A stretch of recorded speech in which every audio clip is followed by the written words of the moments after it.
사도신경으로 신앙 고백 드립니다. 나는 전능하신 아버지 하나님 천지의 창조주를 믿습니다. 나는 그의 유일하신 아들 우리 주 예수 그리스도를 믿습니다. 그는 성령으로 잉태되어 동정녀 마리아에게서 나시고 본디오 빌라도에게 고난을 받아 십자가에 못 박혀 죽으시고 장사된 지 사흘 만에 죽은 자 가운데서 다시 살아나셨으며 하늘에 오르시어 전능하신 아버지 하나님 우편에 앉아 계시다가 거기로부터 살아있는 자와 죽은 자를 심판하러 오십니다. 나는 성령을 믿으며 거룩한 공교회와 성도의 교제와 죄를 용서받는 것과 몸의 부활과 영생을 믿습니다. 아멘. 찬송가 429장입니다. 429장.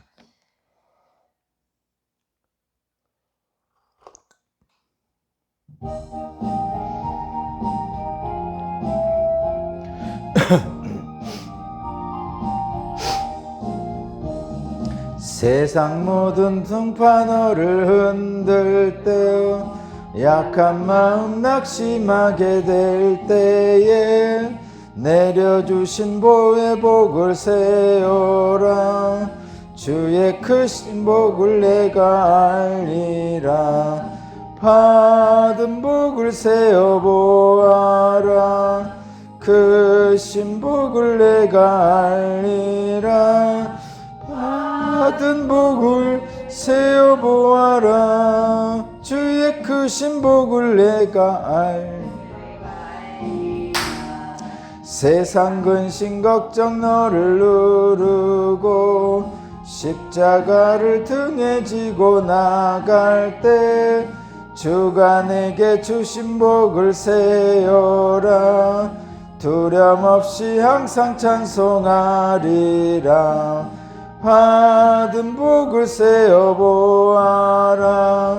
크신 복을 내가 알리라.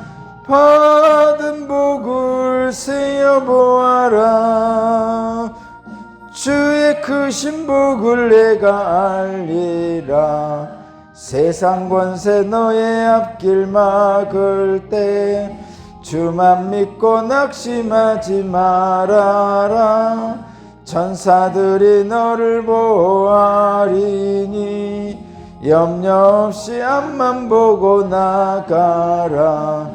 받은 복을 세어보아라.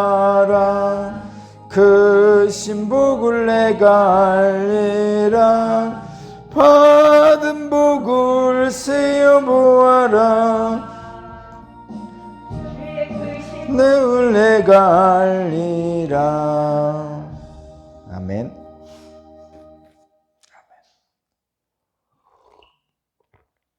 오늘 주신 하나님 말씀은 욥기 2장 1절에서 13절입니다. 욥기 2장 1절에서 13절입니다.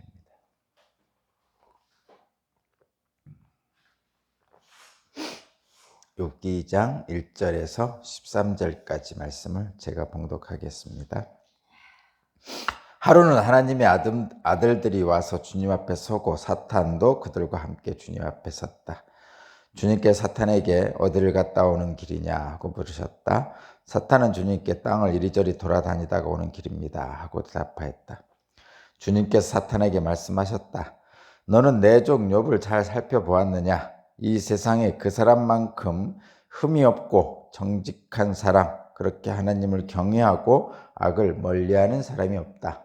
내가 나를 부추겨서 공연히 그를 해치려고 하였지만 그는 여전히 자기의 온전함을 굳게 지키고 있지 않느냐. 사탄이 주님께 아뢰었다. 가죽은 가죽으로 대신할 수 있습니다. 사람은 자기 생명을 지키는 일이면 자기가 가진 모든 것을 버립니다. 이제라도 주님께 손을 들어서 그의 뼈와 살을 치시면 그는 당장 주님 앞에서 주님을 저주하고 말 것입니다. 주님께 사탄에게 말씀하셨다. 그렇다면 그를 너에게 맡겨보겠다. 그러나 그의 생명만은 건드리지 말아라. 사탄은 주님 앞에서 물러나 곧 욥을 쳐서 발바닥에서부터 정수리까지 악성 종기가 나서 고생하게 하였다. 그래서 욥은 잿더미에 앉아서 옹기 조각을 가지고 자기 몸을 긁고 있었다. 그러자 아내가 그에게 말하였다. 이래도 당신은 여전히 신실함을 지킬 것입니까? 차라리 하나님을 저주하고서 죽는 것이 낫겠습니다. 그러나 욥은 그에게 이렇게 대답하였다. 당신까지도 어리석은 여자들처럼 말하는구려. 우리가 누리는 복도 하나님께로부터 받았는데 어찌 재앙이라고 해서 못 받는다 하겠소. 이렇게 하여 욥은 이 모든 어려움을 당하고서도 말로 죄를 짓지 않았다.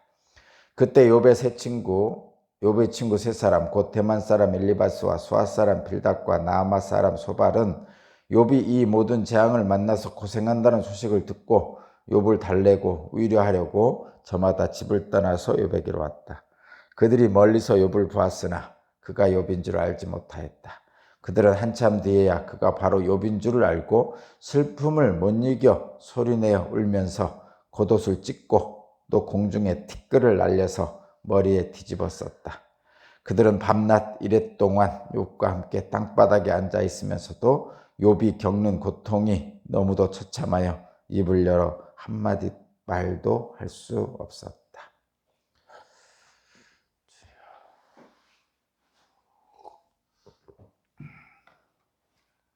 오늘 말씀의 제목은 말이 끊어진 자리입니다. 말이 끊어진 자리. 말이 끊어진 자리입니다. 무슨 얘기인지 잘 모르시겠지만 한번 말씀을 한번 살펴보면서 말이 끊어진 그 자리를 한번 경험해 보겠습니다. 사탄이 참소를 통해서 까닭 없이 하나님을 경외하겠습니까? 뭔가 이유가 있으니까 하나님을 경외하는 거 아닙니까? 이렇게 하나님께 욥을 참소했죠. 근데 욥은 참으로 경건한 사람이죠. 정직하고 악에서 떠난 사람이라고 표현하고 있습니다.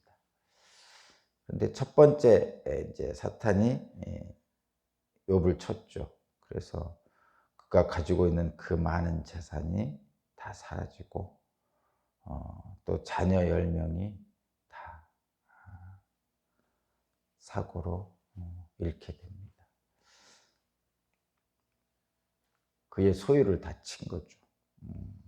옛날에는 자녀도 자기 소유물이라고 생각을 했었던 것 같아요. 그래서 욥의 소유물을 다 쳤습니다. 그리고 다 잃었어요.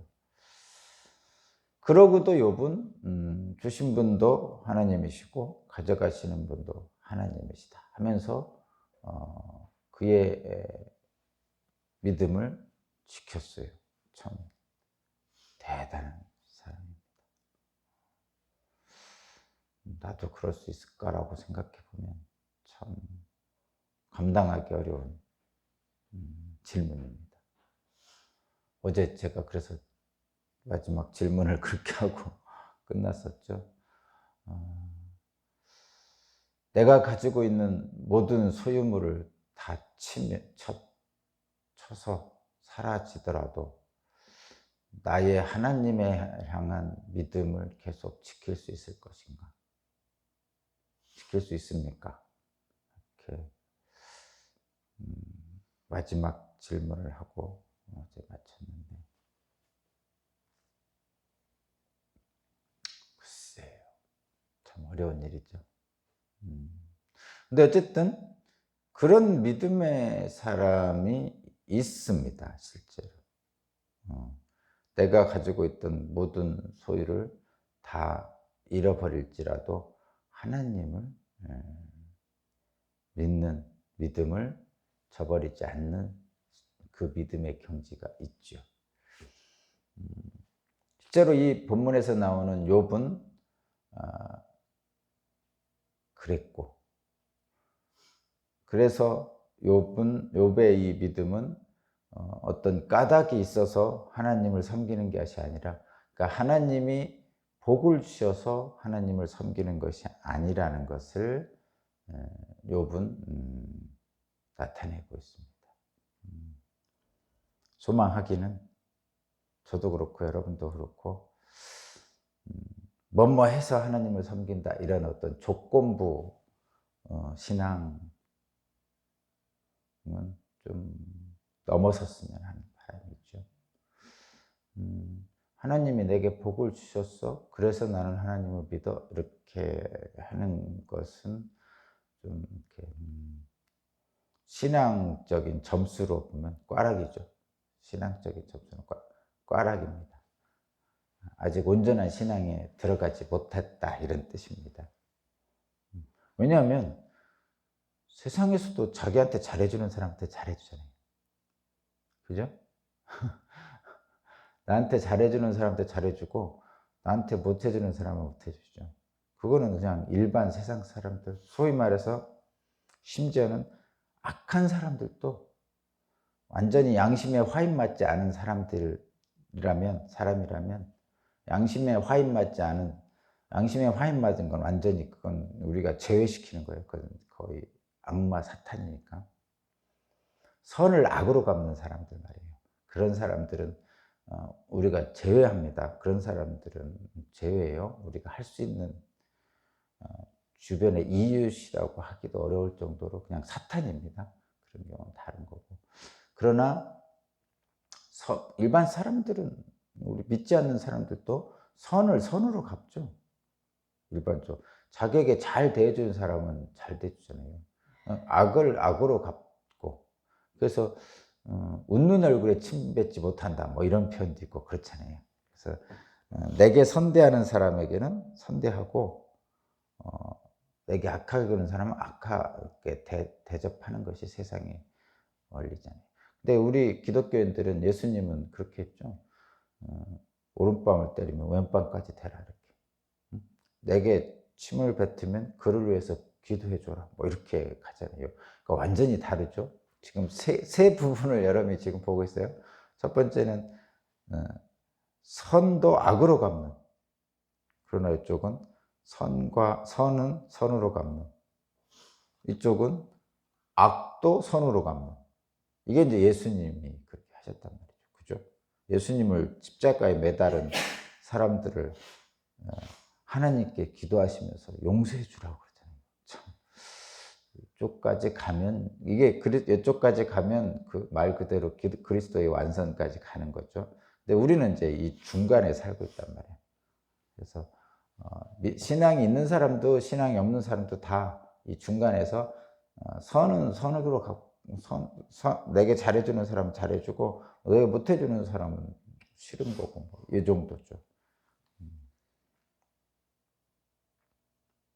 근데 그렇게만 하면 칭찬받을 것이 있느냐라고 예수께서 말씀하셨어요. 너에게 선대하는 사람에게만 선대하면 그 칭찬받을 게 뭐가 있느냐? 믿지 않는 사람들도 그렇게 하지 않느냐? 그런 얘기죠. 그렇죠? 그래서 하나님께 칭찬받으려면 너에게 선대하는 사람에게만 선대하지 말고 심지어는 너에게 잘못하는 사람에게도 선대하라. 그러면 하나님의 칭찬이 있을 것이다. 이렇게 말씀하는 거죠. 그게 소위 말해서 그것을 너에게 선대하는 사람에게만 선대하지 말고 너를 비난하는 사람으로 해서도 선대하라. 이 비난하는 사람으로 해서 선대하라는 말을 예수님의 말씀의 경지까지 끌어올리면 뭐냐면 원수를 사랑하는 거예요. 원수를 참 거기까지 가기가 쉽지 않죠. 그냥 단순하게 나를 지적하고 나를 비난하는 사람 보기도 싫잖아요. 일단 보기도 싫을 뿐만 아니라 뭐 그냥 가서 한바탕 해주고 싶죠. 뭐 그것이 우리의 일반적인 인간의 모습이란 말이죠. 근데 이제 우리는 기독교인이니까 그래도 이 땅에 살고 있지만 하늘 시민으로 산다는 우리의 그 신분을 생각해 보면 그래도 이 땅에 살고 있지만 세상 사람들과 똑같이 하는 것이 아니고 좀 다르게 하는 모습을 하라고 하나님께서 말씀하셨으니까 우린 그쪽으로 한 걸음씩 나아가야 되는 거죠. 뭐 전면적으로 바뀌기는 어려울 거예요. 뭐 선대하는 사람에게 선대하고 악하게 하는 사람에게 악하게 하는 것은 기본적인 인간의 그 속성이 있죠. 육체를 가진 인간에게. 뭐 개들도 그렇잖아요. 자기에게 잘 대해주는 사람에게는 꼬리를 막 흔들고 자기에게 악하게 하는 건 도망가든가 짖든가 한단 말이죠. 응? 모든 동물이 다 그렇죠. 식물도 그렇죠. 식물도 자기에게 잘 대해주는 사람에게는 열매를 풍성하게 내고요. 자기에게 잘 못해주는 사람은 열매를 안 내죠. 그러니까 이 세상의 모든 생명체의 근본은 자기의 생명을 잘 유지하도록 도와주는 상대방에게는 잘하고 자기의 생명을 빼앗아 가려는 상대방에게는 잘 못하는 겁니다. 그것은 모든 생명체가 가지고 있는 생존 명령에 따라 그렇게 하는 거예요. 그래서 나에게 잘해주는 사람에게 잘해주고 나에게 악하게 하는 사람에게 잘할 수 없는 것은 기본적인 생명체들이 가지고 있는 어떻게 보면 하나님의 법칙이라고 볼 수 있어요. 근데 우리는 그런 생명체 중에 하나님의 형상을 닮은 사람이잖아요. 다른 거예요. 우리는 개하고 다른 거죠. 돼지하고 다른 거죠. 그래서 우리는 하나님의 형상을 닮았게, 그리고 이 세상에 있는 모든 생명을 돌보라는 하나님의 책임을 위임받은 사람이잖아요. 하나님의 성품으로 이 세상을 돌보라는 하나님의 명령을 위임받은 사람이에요. 그래서 우리는 달라야 되는 거죠. 근데 그 다른 것을 어떻게 다르게 사느냐는 딱 하나예요. 그거예요. 내게 잘해주는 사람에게 잘해주고 못해주는 사람에게 못하는 것은 모든 생명체가 하는 법칙인데, 하나님은 우리에게 또 다른 법칙을 주셨는데 이 세상 모든 것을 잘 돌보라는 거죠. 지배하고 정복하라는 의미도 같은 뜻입니다. 통치하라는 거죠. 그럼 어떻게 해야 돼요? 그러면 내게 잘못하는 사람, 잘하는 사람은 당연히 잘해주면 되는 거고 잘못하는 사람도 사랑해야 돼요. 한마디로 이래요. 이렇게 돌본다는 것은 한 가정이 있으면 가정을 돌보는 가장이 있죠. 뭐 어머니든 아버지든 부가 가정을 돌볼 거 아니에요. 나이 드신 부모 돌보고 나이 어린 자녀들 돌볼 거 아니에요. 그러면 자기에게 잘해주는 부모도 있을 거고 좀 잘 못해주는, 그러니까 나이 드신 부모 있을 거고 좀 소홀히 하는 부모님도 있을 거고 또 자기에게 잘하는 자녀들 중에 자기에게 잘하는 자녀가 있고 자기에게 좀 소홀한 자녀가 있잖아요. 그러니까 말 잘 듣는 자녀도 있고 말 안 듣는 자녀도 있을 거예요. 그죠? 그러면 그 가정을 책임진 부부는, 사람은 어떻게 해야 돼요? 자기한테 잘해주는 사람은 잘해주고 자기에게 못하는, 마음에 안 드는 자녀에게 잘 못하나요? 똑같이 밥 주고 똑같이 사랑하잖아요. 그것이 하나님의 형상을 닮은 사람이 하는 사랑의 표현이죠. 그러니까 못난 자식은 어떻게 보면 더 마음이 가죠. 못난 자식이. 그러니까 잘난 자식은 마음이 뿌듯하고 기쁜데 못난 자식이 오히려 마음이 더 갑니다. 그것이 사랑이거든요. 그것을 확장시킨 거예요. 확장. 하나님의 형상을 닮은 인간에게 내 자식만 그렇게 보는 게 아니라 주변에 있는 모든 사람에게 확장시킨 거예요. 사실 내 자식만 보는 것은 동물이죠. 동물들도 그렇게 하잖아요. 동물들도 이렇게 그 새들이 뭐 먹이 갖다 주는 거 보고 또 동물들 새끼들이 이렇게 젖 주는 거 잘 보면요, 좀 문열이 같은 애를 젖을 더 많이 줘요. 실제로 이렇게 잘 살펴보면 새들도 이렇게 지저귀는 새들 막 입 크게 벌리면 더 많이 주잖아요. 근데 잘 살펴가지고 못 먹는 새한테 이렇게 나눠줘요, 오히려. 실제로 잘 살펴보면 돼지나 이런 동물들은 어떤지 모르겠는데 아마 그렇게 할 것 같아요. 이렇게 갈아가지고 잘 못 먹는. 그러니까 그거는 그냥 그 자기 분신하고 똑같은 거예요. 가족한테 그렇게 하는. 근데 그것을 뛰어넘어서 동물들은 그렇게 못해요. 다른 짐승들, 오히려 다른 새끼들을 잡아먹든지 죽이든지 하지, 그렇게 못하거든요. 그럼 인간은 자기의 분신, 가족, 자녀를 뛰어넘어서 이웃까지 확장하는, 그것이 하나님입니다. 예수님이 그렇게 실제로 하셨죠. 그래서 인간이라는 거예요. 거의 자기 가족까지만 가면 동물하고 똑같죠. 동물하고. 그래서 인간은 하나님의 형상을 닮았기에 그 이상을 가는 겁니다. 내 옆 사람인데 나의 분신이 아니고 그냥 나와 관계없는 것처럼 보이는 사람, 내 이웃. 그 이웃에는 뭐 그냥 옆집 사람, 나하고 성이 다른 사람, 뭐 이런 사람도 있고, 나와 잘 모르는 서울에 있는 사람, 심지어는 나와 전혀 아무것도 관계없는 아프리카에 있는 사람까지를 다 이웃이라고 하는 거죠. 거기까지 내 자식에게 하듯이 사랑의 손길을 뻗치는 것이, 사랑하는 것이 예수님의 원수를 사랑하라는 그런 마음, 이웃을 사랑하라는 그것이 들어있는 거죠. 심지어는 이제 이웃을 사랑하는 건 거기까지고, 근데 내게 적대시하는 사람까지 사랑하는 데까지 가는 거죠. 그것이 원수를 사랑하는 겁니다.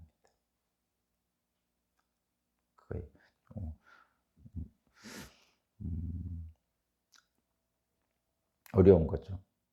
근데 이제 어쨌든 욥이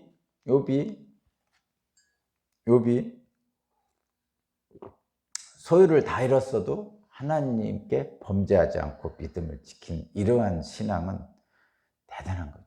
어려운 겁니다.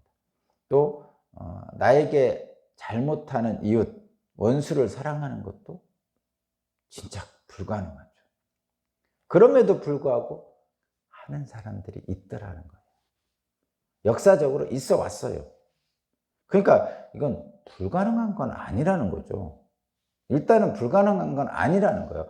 그 얘기는 뭐죠? 저와 여러분도 할 수 있다는 얘기예요. 역사적으로 있어 왔으니까, 실제 증거로. 그러니까 그것은 어렵지만 가능하다라는 것을 분명히 저와 여러분들은 기억을 해야 됩니다. 그리고 그 길을 향해 가는 것이 신앙의 길이고, 그리고 그 길을 향해 갔던 분들, 뭐 대표적인 분이 인간 예수인데, 갔던 분들이 하나님으로부터 칭찬을 받았다는 거죠. 그리고 그런 사람들을 우리는 지금도 기억하잖아요.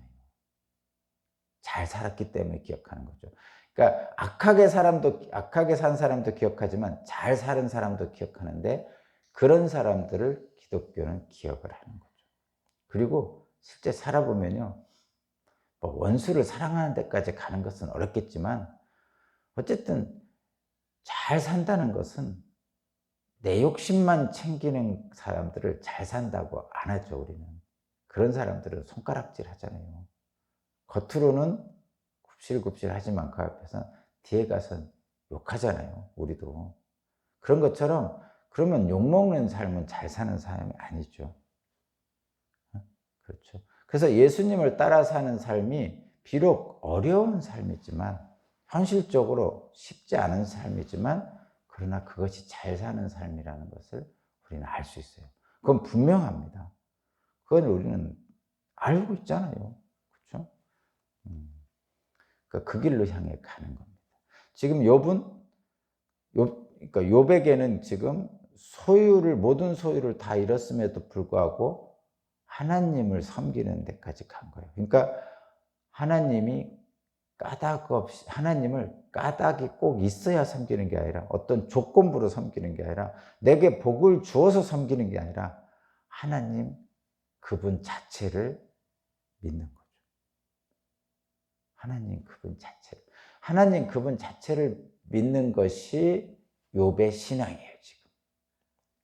일단 여기까지는 가야 신앙이 시작된 겁니다. 제가 거듭 말씀드리지만, 지금 욥이 엄청난 칭찬을 받고 있잖아요. 너 욥을 봤느냐 하면서, 그 사람만큼 흠이 없고 정직하며 하나님을 경외하고 악에서 떠난 사람이 없다, 이렇게 표현하잖아요. 그죠?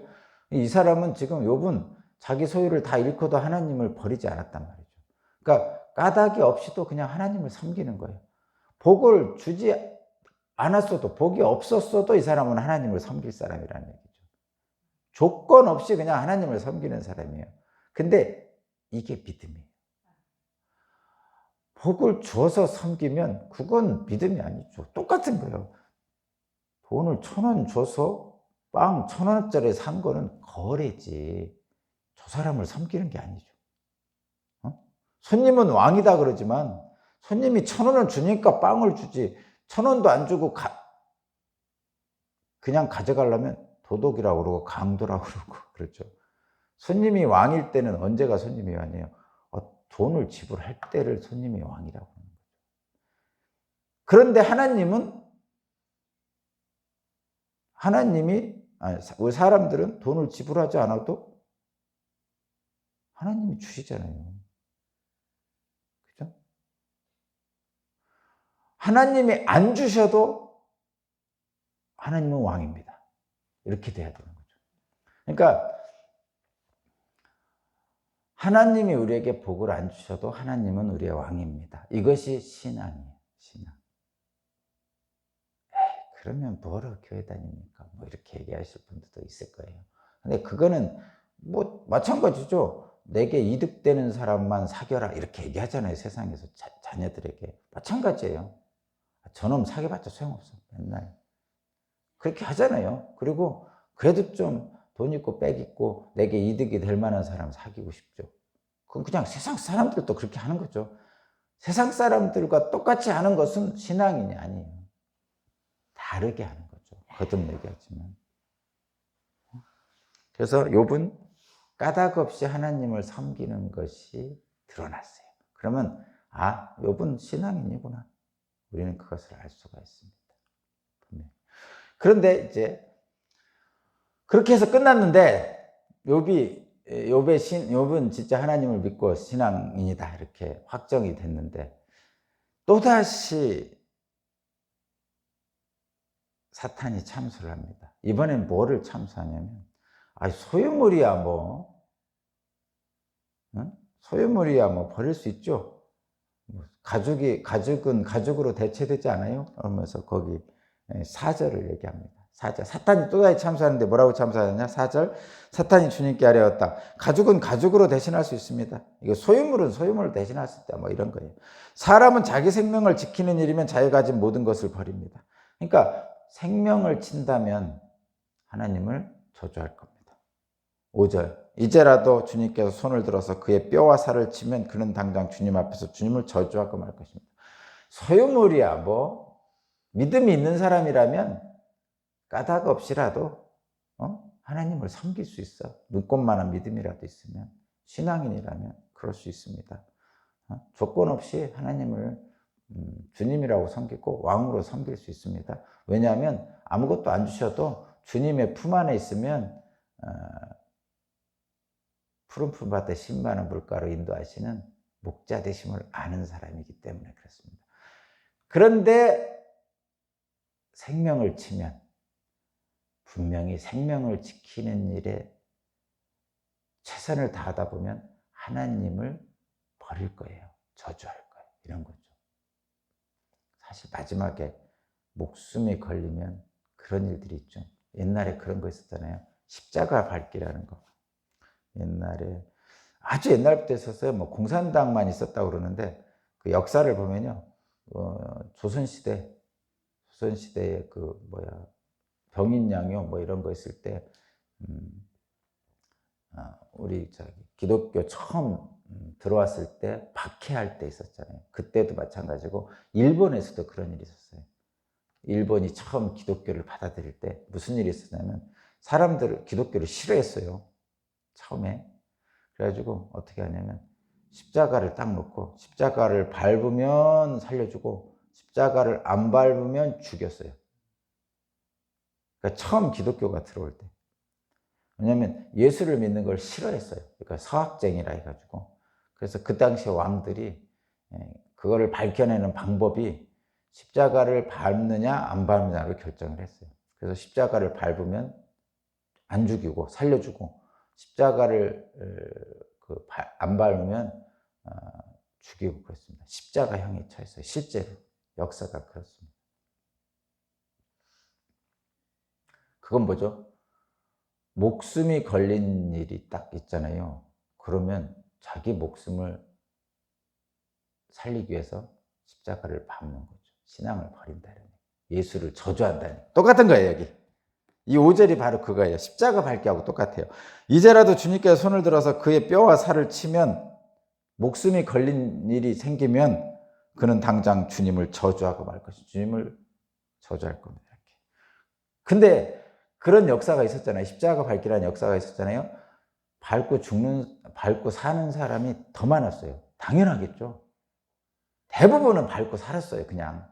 근데 그 중에 정말 소수지만 십자가를 안 밟고요, 죽는 사람이 있었어요. 역사를 보면 그게 기록으로 남아 있어요. 여러분이라면 어떡하겠어요?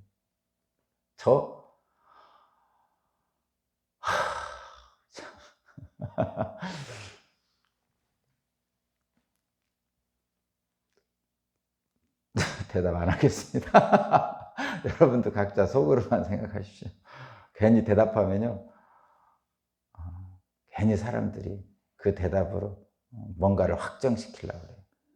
저 대답 안 할 테니까 여러분도 대답해요. 여러분이라면 십자가를 밟겠어요? 밟지 않겠어요? 이런 질문 물어보잖아요. 대답하지 마세요. 대답하면 사람들이 그냥 그거 대답한 거 가지고 이루어지지도 않은 일 가지고 막 하거든요. 근데 실제 그런 일이 닥치면 여러분 한번 고민해 보십시오. 내가 십자가를 밟고 살 것인지, 십자가를 밟지 않고 죽을 것인지 지금 한번 생각을 해보라는 거예요. 그리고 실제 그런 일이 있을 수도 있잖아요. 그때라서, 그런 일은 그때 가서 그 자리에서 한번 여러분이 결정해 보십시오. 저요? 대답 안 합니다. 여러분도 대답하지 마세요. 근데 어쨌든 대부분의 사람은 십자가를 밟고 안 죽었지만, 자기 생명을 살았지만, 그 중에 개 중에는 분명히 십자가를 밟지 않고 자기 목숨을 버린 사람도 있었다는 거예요. 여러분은 어느 길을 택하든지 잘 생각하세요. 여기도 마찬가지예요. 그래서 결국은 어떻게 했냐면 사탄이 욥의 몸을 쳤어요. 그래가지고 발끝에서 정수리까지 악성 종기가 나게 했어요. 종기. 거의 뭐 고문이죠, 고문이다시피 한 거예요. 그래서 어떻게 했냐면 기왓장으로, 종기가 가렵잖아요. 득득 그는 거예요. 어디서 긁냐면 돈도 없잖아요. 지금 쫄딱 다 망했잖아요. 자녀도 다 죽었어요. 그러면 악성 종기가 났어요. 그럼 사람들이 다 피해 다니죠. 이 사람 어디에 있는 거예요, 지금? 말하자면 남의 집 헛간이나 이런 데 있는 거예요. 말하자면 이런 편이에요. 길거리에서, 개들이 다니는 길거리에서, 개들이 쉬는 자리에서 기왓장으로 종기를 긁고 있는 거예요. 가려우니까. 그래서 뭐라고 표현하냐면 개들이 와서 그 종기를 핥았다고 그래요. 왜? 개들은 그런 거죠. 똥 먹고 막 그런 것처럼 이 더러운 종기를 핥았다 이렇게 표현해요. 비참하죠. 죽는 것보다 차라리 죽는 게 낫다, 뭐 이렇게 생각할 정도로 그런 겁니다. 그러니까 그렇게 하니까 둘째 그런 상황이 돼버렸어요. 그러면 어떻겠어요?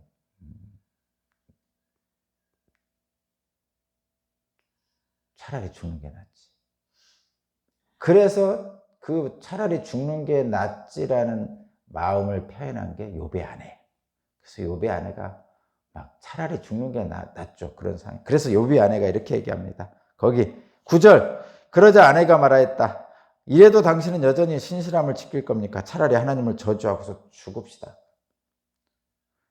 이게 차라리 죽는 게 낫지. 그죠? 이러고도 믿음을 지켜야 됩니까?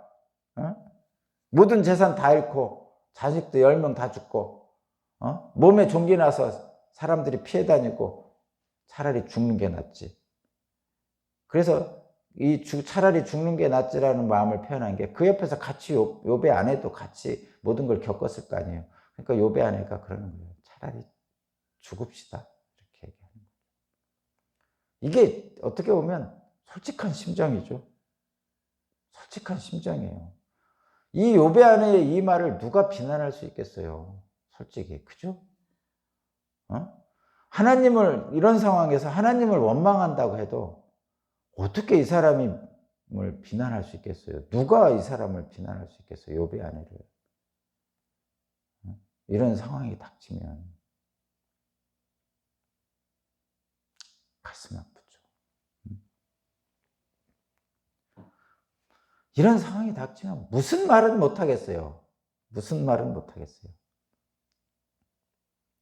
근데 욥은 안 그랬대요. 욥은 안 그랬대요. 도저히 상상할 수 없는 욥의 말이 나옵니다. 그것이 10절이에요. 그러나 욥은 그에게 이렇게 답하였다. 아내에게 당신까지도 어리석은 여자처럼 말하는 거 우리가 누리는 복도 하나님으로부터 받았는데 어찌 재앙이라고 해서 못 받겠소. 하고 이렇게 하여 욥은 모든 어려움을 당하고 또 말로 죄를 짓지 않았다. 와, 엄청나죠? 응? 참, 진짜 감당하기 어려운 믿음입니다. 세상이 기독교인을 감당할 수 없다는 게 이런 거예요. 세상적으로 그냥 살펴보면 이건 말이 안 되는 거죠. 이런 신앙 고백이. 그런데 기독교인들은 하더라는 거죠. 이게 감당할 수 없는, 세상이 감당할 수 없는 신앙입니다. 세상이 감당할 수 없는 신앙인의 대표자가 예수님이잖아요. 십자가에 죽으면서 자기를 십자가에 못 박은 사람으로 해서 기도하잖아요. 세상이 감당할 수 없는 일이죠. 있을 수 없는 일이에요. 지금 욥의 신앙도 있을 수 없는 신앙의 모습을 보이고 있어요. 대단합니다. 어쨌든 분명한 것은 일반적으로는 이렇게 하기 어렵습니다. 신앙이 좋다는 사람들도 어렵습니다. 그러나 이런 사람들도 있다는 거예요. 있다는 거예요. 분명하게 있습니다. 대다수는 못하지만. 그러면 이런 신앙은 대단한 거죠. 분명히 있고 대단한 신앙이라는 것을 인정할 수 있어요. 또 하나, 나한테 물어보지 말라는 얘기 분명히 합니다. 목사님은 이 정도 됩니까? 모르겠어요. 될 수도 있고 안 될 수도 있겠죠. 그러나 이런 정도까지 신앙을 가졌으면 하고 소망합니다. 그런데 그때 여러분 이런 거 이렇게까지 재산 그 많던 재산 다 잃고 자녀 10명이 다 죽었어요. 자기 온몸에 종기가 나서 곧 죽을 것 같아요. 그러니까 옆에 있는 아내조차도 차라리 우리 죽어버립시다 하고 말을 하는 이 순간에 살겠어요, 여러분이라면? 그냥 아내의 말에 그럽시다, 우리 같이 죽읍시다 하고 진짜 죽고 싶을 것 같아요. 이럴 때 만약에 자, 여러분 하나만, 이럴 때 만약에 이런 사람이 여러분 옆에 있어요. 여러분 형제 중에 있어요. 또는 자녀 중에 있어요. 또는 친구 중에 있습니다. 그럼 여러분은 어떻게 할 거예요? 어떻게 할까? 밥 먹으라고 돈을 줄 겁니까? 밥이라도 한 끼 먹으라고? 아니면 종기가 걸렸으니까 병원에 입원시키겠습니까? 아니면 욥의 아내는 막 차라리 죽자라고 막 하나님을 저주하고 죽자라고 말하는데 그렇게 얘기 안 하고 위로할 겁니까? 근데 이 사람들에게 세 친구가 있었어요. 거기 11절에 욥의 세 친구가 있었는데 이들은 욥을 위로하려고, 그런 일을 당한 욥을 위로하려고 달려왔어요. 멀리서부터 달려왔어요. 저마다 집을 떠나서 욥에게로 왔다라고 11절에 써있죠, 마지막에. 그래서 그들이 12절 멀리서 욥을 봐서 달려왔더니 욥이 이런 처지입니다. 그리고 뭐라고 하냐, 12절 그들이 멀리서 욥을 보았으나 그가 욥인 줄 알지 못하였다. 너무 편해서 그들은 한참 뒤에야 그가 욥인 줄 알고 슬픔을 못 이겨 소리내어 울면서 겉옷을 찢고 또 공중에 티끝을 날려 머리에 뒤집었었다. 같이 괴로워했다는 거예요. 13절 그들은 밤낮 이레 동안을 욥과 함께 땅바닥에 앉아 있으면서도 욥이 겪는 고통이 너무 처참하여 입을 열어 한마디 말도 할 수 없었다. 7일 밤낮을 욥의 옆에 그냥 앉아 있었어요. 근데 말할 수가 없는 거예요. 이럴 때 여러분 어떡하죠? 우리는 어떡합니까? 장례식이나 이런 거 가줄 수 있죠. 근데 이 옆자리에서, 이 비참한 욥의 옆자리에서 7일 밤낮을 앉아 있는 것은 어려운 일입니다. 할 수도 있죠. 근데 그 7일 밤낮을 앉아 있으면서 한마디 말도 안 하고 있는 겁니다, 지금. 그러면 대단한 거죠. 어떤 사람이 엄청난 고난을 당했을 때 우리는 그에게 물질적인 도움을 줄 수도 있고 한마디 말로 위로할 수도 있죠. 그런데 도저히 말로 위로되지 않는 경우가 있잖아요. 이 욥이 당한 이 사건은 이게 무슨 말로 위로를 할 수 있겠어요. 이럴 때는 한마디 말보다 그저 손잡아 주는 거, 그저 한번 안아주는 거, 그저 눈을 마주치고 눈물을 그렁그렁 하는 거, 그런 것들이 말보다 더한 위로가 될 때가 있죠. 그거죠. 이 말이 끊어진 자리라는 게 오늘 제목이잖아요. 말이 필요 없는 자리가 있어요. 오히려 말이 거추장스러울 때가 있어요. 바로 이럴 때입니다. 이런 말할 수 없는, 견딜 수 없는 고통 속에 있는 사람에게는 말로 위로할 수가 없어요. 말이 위로가 안 돼요. 오히려 말이 더 아프게. 그럴 때는 소위 말해서 말이 끊어진 자리, 함께 있어주는 것, 공감하는 것, 안아주는 것, 손잡아주는 것, 이런 것들이 필요한 것이죠. 저와 여러분도 이런 말이 끊어진 자리를 기억해야 돼요. 하나님은 그래서 말할 수 없는 말이 끊어진 자리에서도 우리와 함께 하시는 분입니다. 사람들은 그렇게 못해요. 욥의 아내조차도 그를 비난하고 가잖아요. 그러나 하나님은 그 자리에 우리와 함께 계십니다. 자, 말이 끊어진 자리를 말이 아니고 여러분의 사랑으로 채우시는 여러분 되시기를, 저와 여러분 되시기를 바랍니다. 기도드립니다. 하나님 감사합니다. 그냥 있어주는 것만으로도 세상의 모든 것과 함께하는 그런 하나님을 기억합니다. 그 어떤 순간에도 주님을 놓지 않고 오늘도 주님 안에 있겠습니다. 예수 그리스도 이름으로 기도합니다. 아멘.